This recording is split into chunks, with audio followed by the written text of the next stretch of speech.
أعوذ بالله من الشيطان الرجيم بسم الله الرحمن الرحيم السلام عليكم ورحمة الله وبركاته الحمد لله رب العالمين والصلاة والسلام على أشرف الأنبياء والمرسلين سيدنا وحبيبنا وشفيعنا ومولانا بالقاسم محمد اللهم صل على محمد وآل محمد وعلى أهل بيت الطيبين الطاهرين وأصحابه المنتجبين. Alhamdulillah, semoga Allah Subhanahu wa taala selalu memberkahi kita dan memberikan kemuliaan, kasih sayangnya dalam proses kehidupan kita. Kita lanjutkan pengajian kita, pembahasan kita tentang haji dan rahasia-rahasianya.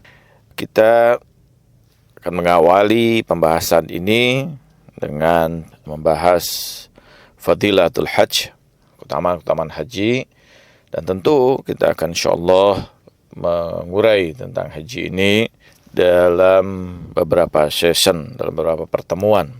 Haji adalah salah satu ibadah yang sangat penting dan menempati rukun kelima dari Islam yang Rasulullah SAW mengancam, man mata walam yahajju falyamut insya'a yahudiyan wa insya'a nasraniyan.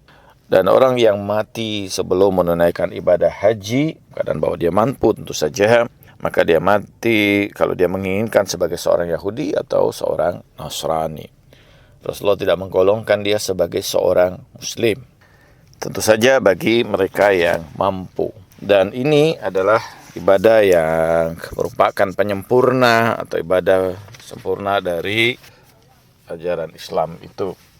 Kita menemukan di dalam Al-Quran kewajiban ini Allah Subhanahu wa taala jelaskan pada surah ke-96 dan 97 pada surah Al-Imran. Inna awala baiti wudi'a lin-nas lalazi bibakata mubaraka wa huda lil alamin fihi ayatun bayyinatun maqamun Ibrahim wa man dakhalahu kana amina walillahi 'alan nasi hajjul baiti man istata'a ilaihi sabila wa man kafara fa innallaha ghaniyyun 'anil 'alamin. Allah Subhanahu wa taala pada ayat ke-96 97 dari surah Al-Imran ini mengatakan, sesungguhnya rumah yang paling pertama kami letakkan di dalam kehidupan manusia yaitu di lembah Bekah yang penuh dengan keberkahan, petunjuk bagi seluruh alam. Padanya ada tanda-tanda yang sangat jelas, maqamun Ibrahim, dan barang siapa yang masuk ke dalamnya sesungguhnya dia dalam keadaan aman. Dan Allah mewajibkan bagi manusia haji ke Baitullah bagi yang mampu dan melakukan perjalanan. Dan barang siapa yang kufur sesungguhnya Allah Maha Kaya atas alam semesta. Ini Allah Subhanahu wa taala mewajibkan kewajiban haji ini bagi mereka yang sudah mencapai kemampuan baik finansial maupun kemampuan dalam kesehatan untuk melakukan ibadah haji ini. Dan tentu saja dalam proses yang ada di negara kita menantikan kuota untuk dapat menunaikan ibadah haji. Ada banyak ayat-ayat yang terkait dengan haji. Pada surah Al-Hajj ayat 27 Allah Subhanahu wa taala berfirman, "Wa zina fin nasi bil haji ya'tuka rijalan wa ala kulli dhamirin min fajjin 'amik." Dan Allah mengizinkan bagi manusia itu untuk menunaikan ibadah haji dan akan mendatangimu dari seluruh penjuru dunia. Di dalam hadis Rasulullah sallallahu alaihi wasallam berjumpa dengan seorang Arab Badui atau orang pedesaan, dan orang itu berkata kepada Rasulullah, faqala ya Rasulullah inni kharajtu uridu hajj fafatani wa ana rajulun mailun famarani an asna fi mali ma ablagha bihi mislu ajral hajj.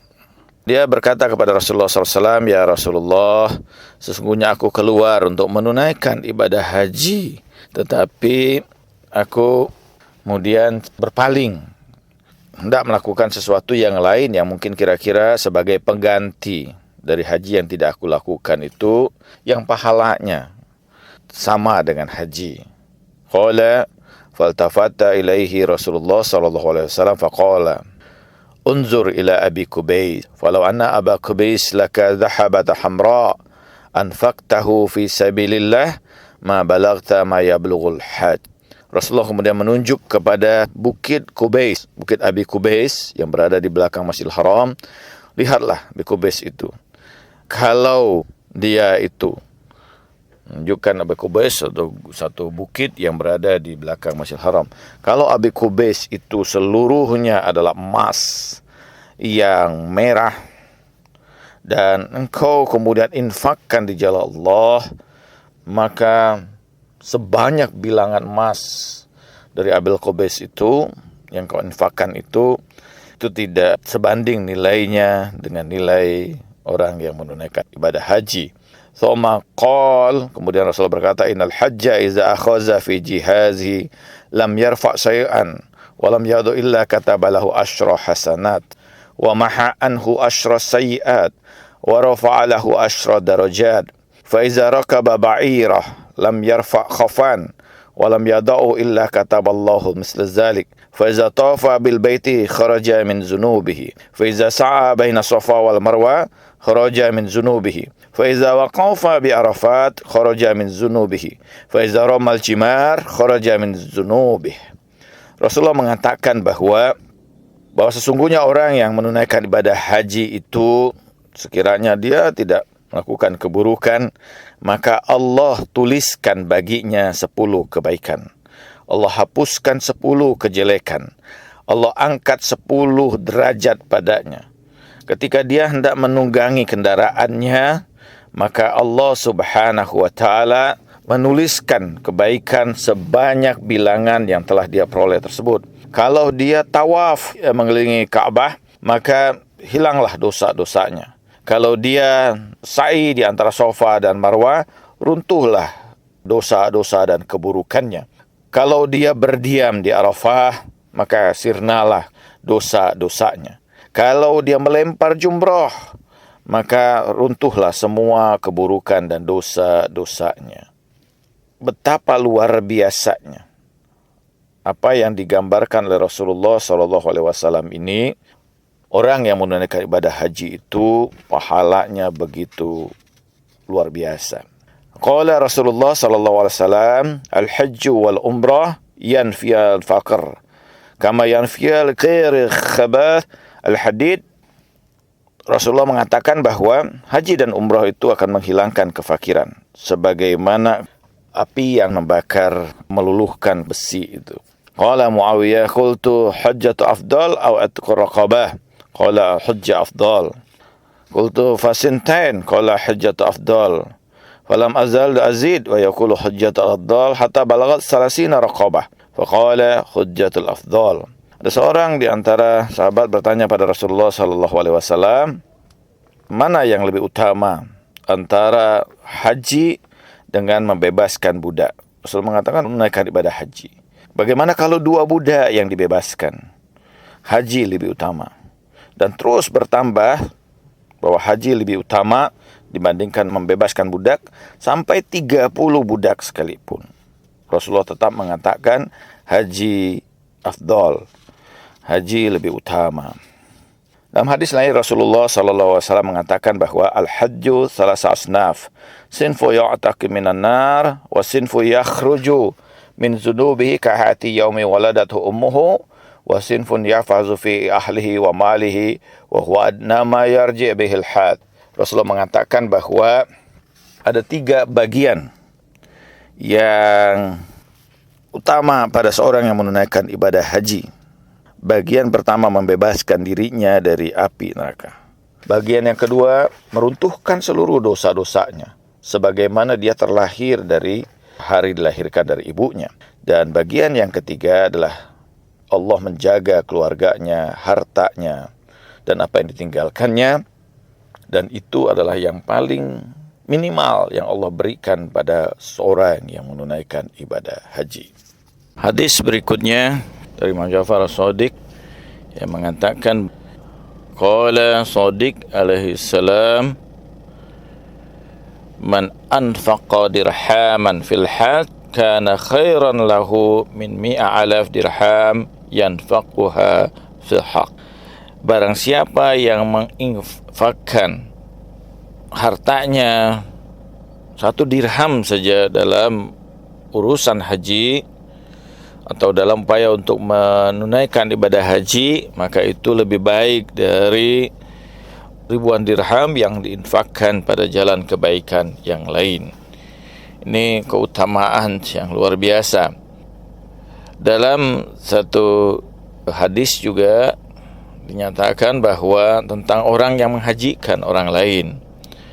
Wa su'ila Shadiq alaihi salam an rajulin yahujju an akhar lahu min ajr wa thawabus syai' faqala lillazi yahujju an rajulin adr thawabu ashra hujjat wa yaghfir lahu wa li abihi wa li ummihi wa li ibnihi wa li bintihi wa li akhihi wa li ukhtihi wa li ammihi wa li ammatihi wa li khalihi wa li khalatihi. Innallaha wasi'un karim. Ada orang yang bertanya kepada Imam Ja'far Shadiq, apa ganjarannya bagi orang lain, orang yang menghajikan orang lain? Maka Imam Ja'far Shadiq mengatakan, barang siapa yang menghajikan saudaranya yang lain, maka dia akan mendapatkan ganjaran seperti orang yang telah menunaikan 10 kali haji. Allah mengampuni dosa-dosanya, Allah mengampuni dosa ayahnya, Allah mengampuni dosa ibunya, Allah mengampuni dosa putranya, Allah mengampuni dosa putrinya, Allah mengampuni dosa saudara laki-lakinya, Allah mengampuni dosa saudara perempuannya, Allah mengampuni dosa paman laki-lakinya, Allah mengampuni dosa paman perempuannya atau bibinya, Allah mengampuni seluruh anggota keluarganya. Sesungguhnya Allah maha luas karunia-Nya. Allah Subhanahu wa taala memberikan kemudahan ampunan yang luar biasa bagi orang-orang yang menghajikan orang lain.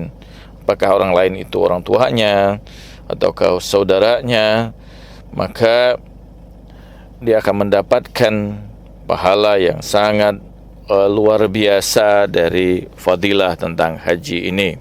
Demikian terkait dengan fadilah dalam ibadah haji. Kita akan lanjutkan kemuliaan-kemuliaan pada terkait dengan Masjidil Haram maupun dengan Mekah dan Madinah.